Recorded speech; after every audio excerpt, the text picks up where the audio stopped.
Now, setting us up in context, again, we're going through the book of John. We know that the Bible consists of 66 books, right? Written by over 40 different authors, really penned by the Holy Spirit, separated into two sections. We have the Old Testament, Revolution. How many books in the Old Testament? 3. What? In the Old Testament. See, you guys have been paying attention, man. How many books in the Old Testament? 39. There we go. Nice. 39, right? New Testament. 27. Thank you. We are in John, which is the 4th book of the New Testament. It's a gospel, basically written by John, who's one of Jesus' type homeboys, an account of his life.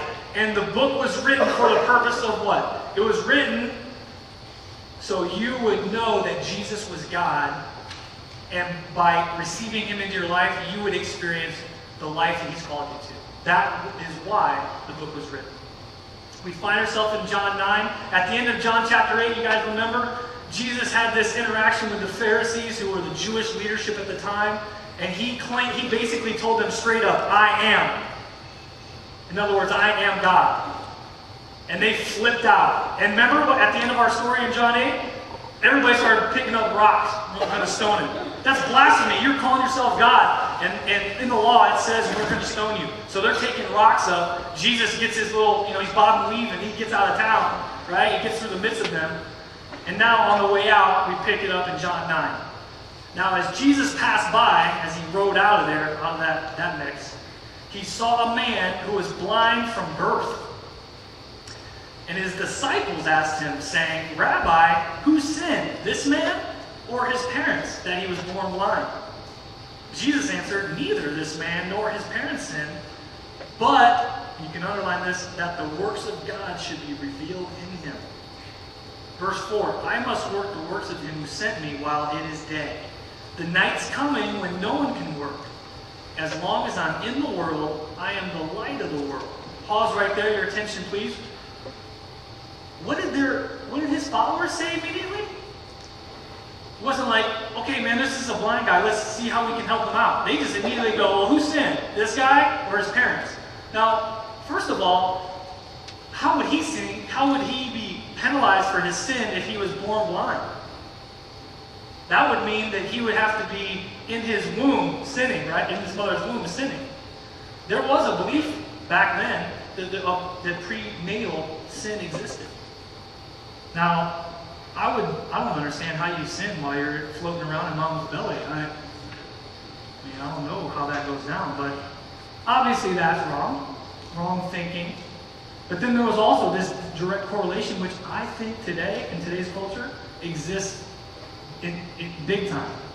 And he says, maybe the parents sinned, and God is striking them down because of their sin, making the kid blind. Do you have that feeling? Man, I made a bad choice this week, and that's why this happened to me. Man, I did this, and that's why my kid is paying for it. You ever thought that? False thinking. It's a false assumption that infirmity and illnesses are a curse. Now, we'll see later that there are times when God chastens to get our attention, certainly, but not necessarily. I wrote this down. God is sovereign. We don't know exactly why some people are born with some type of physical ailment. We do know that the source of it is sin, and we know that when we go to heaven, when there's perfection, this will not exist. But because we're living in an imperfect world, there will be infirmities, maladies, illnesses. Exodus 4:11, for you note takers, says, so the Lord said to him, who has made man's mouth? Or who makes the mute, the deaf, the seeing, or the blind? Have not I, the Lord? God's created this person this way for a reason. Now, this false thinking was predominant. Remember the book of Job. Job, was this man who feared God, shunned evil, and next thing you know, out of the blue, he loses everything. He loses his family, his business.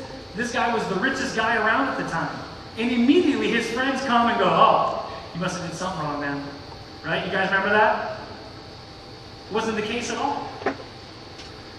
However, like I said, if you can do your own study on this, write down Hebrews 5 through 12. Gives us a picture of when we go outside of God's will, where sometimes he'll correct and sometimes it will hurt a little bit because he's doing it out of love. Also write down this, and I'll read it for you. 1 Thessalonians 4, 3 through 7. It says this, "For this is the will of God, your sanctification, that you should abstain from sexual immorality, that each of you should know how to possess his own vessel in sanctification and honor, not in passion of lust like the Gentiles who do not know God, that no one should take advantage of and defraud his brother in this manner. Because the Lord is the avenger of all such, as we also forewarned you and testified." Now, why am I saying that? It's not necessarily the stuff that you've been disciplined in. It's not necessarily the case. But there are times where you make a choice to go outside of God's plan and to be disobedient, where there will be consequences. Galatians 6:7 says, hey man, whatever you sow, whatever you reap, you're going to sow. Don't be deceived. God is not mocked. There will be consequences to your sin. Now, in this case right here, that has nothing to do with it. He was born blind, and it says right here, so the works of God can be manifested. And we're about to see a miracle go down, and you'll see that it's exactly what happens. God's power is revealed.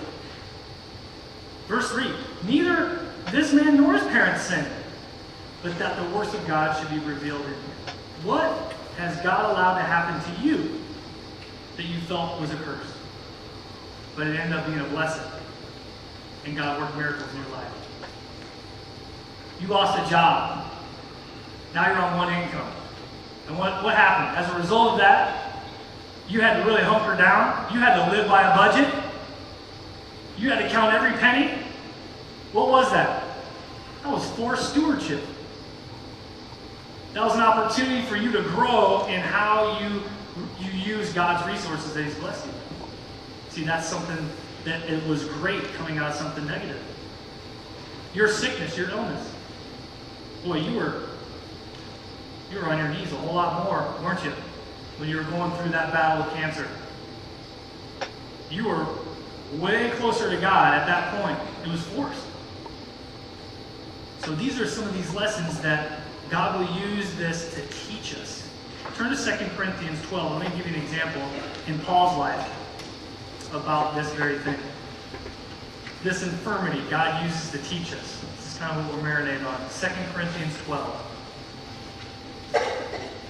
Now, the book of 2 Corinthians, written by God through the Apostle Paul, he's writing to the church in Corinth.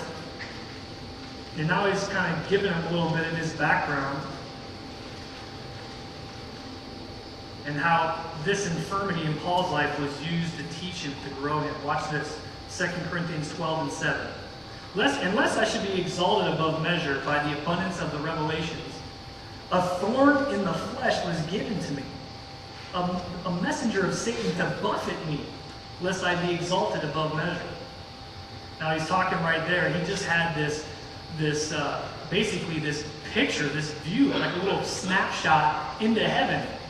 And God basically showed him this is what it's going to look like. So he's saying, because of the abundance of that revelation, a thorn in the flesh was given to me. So I don't think of myself as being too sweet here. Verse 8, "Concerning this thing," watch this, and you might be able to connect to this. "I pleaded with the Lord 3 times that it might depart from me." Your infirmity, you prayed, you pleaded, "God, take it away from me, please, heal me." Verse 9, "He said to me, my grace is sufficient for you, for my strength is made perfect in weakness. Therefore, most gladly, I will rather boast in my infirmities, that the power of Christ may rest upon me. Therefore, I take pleasure in infirmities, in reproaches, in needs, in persecutions, in distresses, for Christ's sake. For when I'm weak, then I'm strong." Turn back to John 9. Did you see that? Now, a lot of scholars submit that Paul's infirmity was this vision that was messed up. A lot of them suggest it was either one of two things. It was maybe caused by malaria. Maybe he got malaria fever, and his eyes, as a result, were messed up. And or by getting stoned too many times. And I'm not talking that. I'm talking about,